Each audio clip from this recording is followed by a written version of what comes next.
So hello, i-upload ko ngayon yung bago ako gumawa ng ibang video. So i-upload ko muna itong mga nasa gallery bago ko i-erase kasi hindi ko yung ibang hindi ko alam kung importante. So ito nga pala yung ginawa ko sa TikTok na line. Yung mga drama acting. So naglilip, ano yung tawag doon? Parang yung ginagaya ko lang pero hindi ko siya boses. So walang filter yan. So natural yung dyan. So, minsan, pag tatambay-tambay ako sa TikTok. Yan. And, ito, di ko alam. Siguro nag-TikTok din siya dito.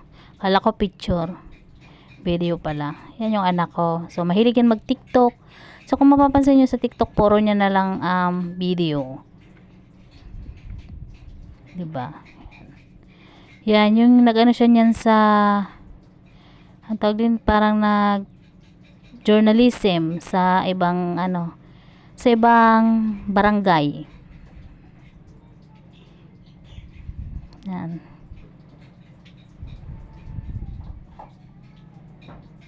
See? Hindi ko alam kung ano pinagagawa niyan. Yan, video na naman siya, TikTok na naman siya. Di ba parang lang, parang OA lang pag walang sound.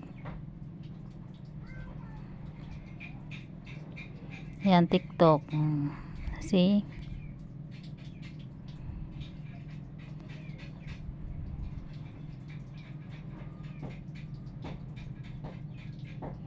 Actually, may sound dyan. So, nagawa ko ng audio kaya inalis ko yung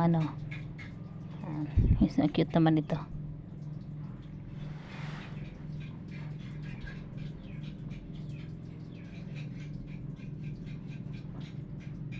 So, may aso kasi kami. Kaya siguro, niya na yan. Pinaglaruan niya nga minsan yung isang aso namin eh. Yung pinapalaki yung bunganga.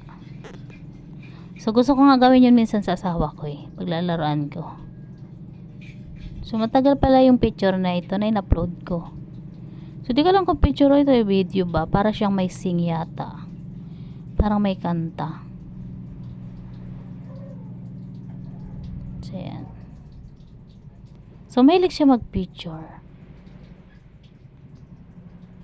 Parang may mga kanta siya. Inalis ko lang kasi yung mga sound eh. Kasi baka mas maano pa yung sound sa sa boses. So, nai-edit naman yun na pwede kong mas magibabaw yung audio ko kaysa dun sa kanta. Pero hindi ko na nagawa. So, pagtyagaan nyo na lang. Haha. So, ito siya, nung maliit pa siya. Yan. Yung parang nasa pa siya niyan. Siya yung dalaga na ngayon. And, ito yung anak ko na pinagsasayangan yung coffin band ng friend niya. Yung parang gumagawa-gawa ng puppet daw. Yung So, yan. Ayan, pa-cute na naman siya. So, hindi ko alam nagpunta pala siya dyan. Yan, tinatawag dito sa amin boro-boro dito sa probinsya sa Bicol. Ayan, naglayas pala siya na hindi ko alam. Nag-solicit pala siya ng booklet kasi lumaban siya sa school, yung Queen in King. So, naglakad pala sila. Diba, ang init, wala siyang payong. Kala ko may dala siyang payong. Ayan yung payong niya, yung gamit ng niya, yung friend niya. So, ayan. So, hindi ko mapansin kung sino yun. So, may kasama pala silang guy.